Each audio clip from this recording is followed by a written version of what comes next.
Okay guys, ito yung ginawang hagdan dito, ayan, para makaakyat.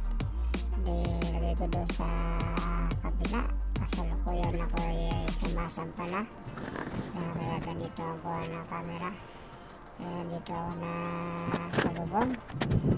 Ito, meron dito nagagawa. Ayan, nagagawa dito. Ito naman ang aking gagawin dito. Yan. Ito yung hagdan. Ayan, dito na akong tali para sigurado. Sa bila, kasi pag maulan ay natulog na naahas. Ayan, naibaba ko na yung hagdan. Ayan, ito sa kabilang bahayan. Ito. Tapos itatali ko dito para sigurado hindi babagsak. Para sigurado yan dito sa pasingawan yan. Kasi aircon ay ilagay natin sa siya sa taas. Ayan, pasingawan sa loob ng aircon. Ayan, okay na yan. Ibay na yan. Sana pala, maghahalo muna ako ng simento. Gagawin natin. Ito, nabili ako ng dalawang support ng simento. Okay, sa kalahati na nalagay ko at isang sticker tsaka 5 cement. Yan, ihalo ko sa tubig yung sticker bilang natin.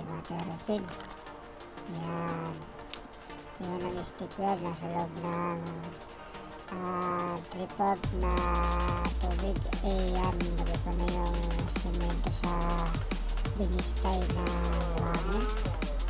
Yan, 5 support yan, 5 support plastic. Atin ang iniksan. Tandagin mo na mga ito maliliit para hindi bukol lang natin kapapalit-ada. Ayan, kasi kaya ko na hinahalo. Ayan. Okay. Ngayon, kailangan natin gawa ito ng malapal. Okay, no? Ayan, then ito haloin ko yung sticker sa tubig. Ayan, halo. Okay. Halo na natin yan. Sali na natin yun. Okay, huwag natin biglain. Maglate. Ayan. Okay. Natin ang imimix yan. Unti-unti lang para hindi masira ang ating bukan.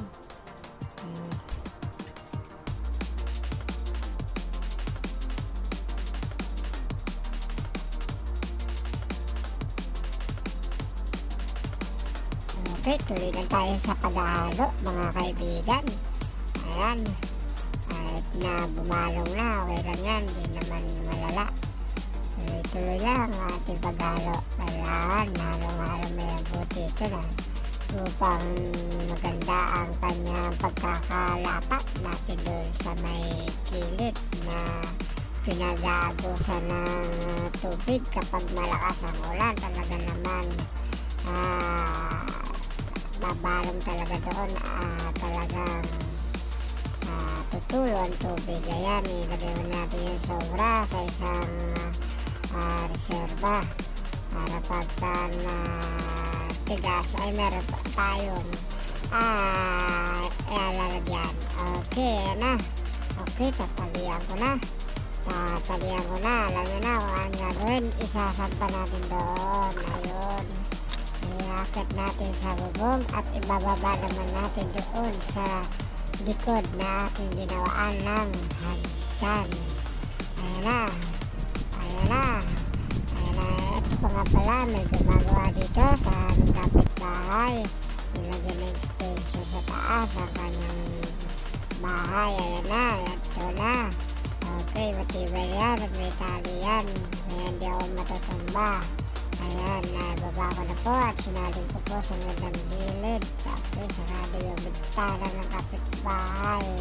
Nakikita gagawa tuloy ako at meron na naman akong kukunin at ngayon ay bababa uli ako. Ayan, binaba ko na naman ng simento na sa timba na may tali. Ayan na, at akin na dinadala, pinakot. Okay, ready na tayo ngayon. Teka, utay yung camera, hindi natin ayos. Okay, ayan na. Tingnan natin itong tutukan ng camera. Ayan, akin mo na mong babasain ang sa pader para siguradong makapit ang ating inalapat na semento. Ayan, basa-basa, hindi naman sanduan. Okay, basa-basa. Okay, at linis muna natin ang gilid, yung mga bato-bato. Ayan, para pag may bumagsak ng semento, maupo pa, wala siyang halong bato. Ayan na, linis dito, linis doon, para tayo sigurado. Linis dito, linis doon, para tayo ay sigurado.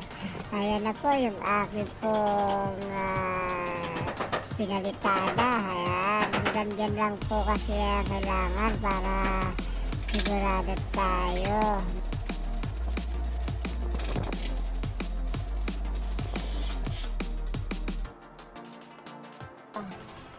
Okay, ayan, ukit na ulit po tayo sa taas. Ayan, may naggagawa pa din po. Ayan po, ano kaya ito?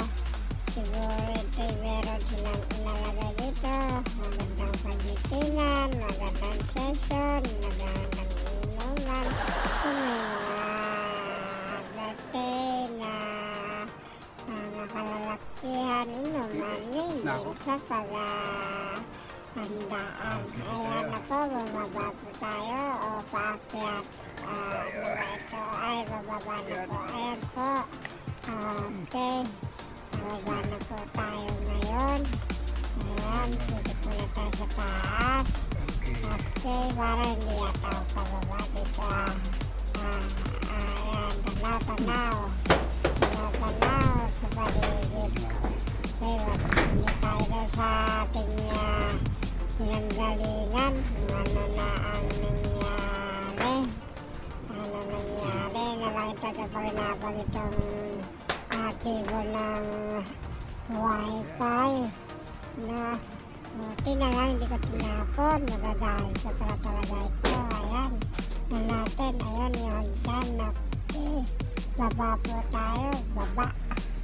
Ayan, dahan-dahan ang baba. Ayan, matibay na po yan. Ito, walang pinisin yan dito sa kapila. Okay, tingnan natin ginawa dito. Kung okay na. Kung okay na siya. Ayan na po. Okay na yan. Sa dada naman, naayos natin. Pagka bumalong ang tubig mula sa ulan. Kasi nandito yung drainage niya. Nandito yung drainage ng ating kapitbahay. Kaya ang tubig ay sigurado balong lahat dyan ngayon. Dahil nga hindi finishing, walang plaster. Kaya talagang lusot doon sa aming bahay. Ang tubig.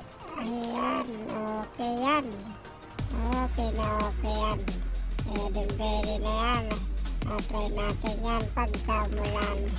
Tapos na, sa panuli natin ang hanggan. Ayan na, nasa panon natin. Tapos na po tayo mag-plaster ng halo. At muli ko na may babalik ito sa baba. Okay, ito pala green. Naturo, meron na magawa. Ayan po yung may-ari ng bahay natin pong tinutungtong kanina doon. Ayan, nagre-reels silang magina. Okay, kaya turo niya doon. Okay, tinuro niya yung nagagawa sa kanyang katabi na kapitbahay din. Ayan, napapagitnaan po namin siya. Ito yung kanyang bubong pula-pula. Imalis na mag-ina. Ayan, ibababa ko na po talaga itong hagdan. Tapos na. Itong hagdan na inahiram natin. At nilagyan na natin ng brace na kahoy. Bumili tayo para hindi siya masira. Ayan, no. Ayan, kaya bakit ganyan? Hindi ko na pinutol. Sayang. At sana ay hindi na magos ang tubig dito. Ayan, tapos na po tayo. Dito po talaga nalusot yung tubig. Diyan po talaga nalusot ang tubig. Kaya tayo tabla lang ang ating segretyak ay mabubulok. Ayan, bumabalong dito sa lababo pag malakas ang ulan.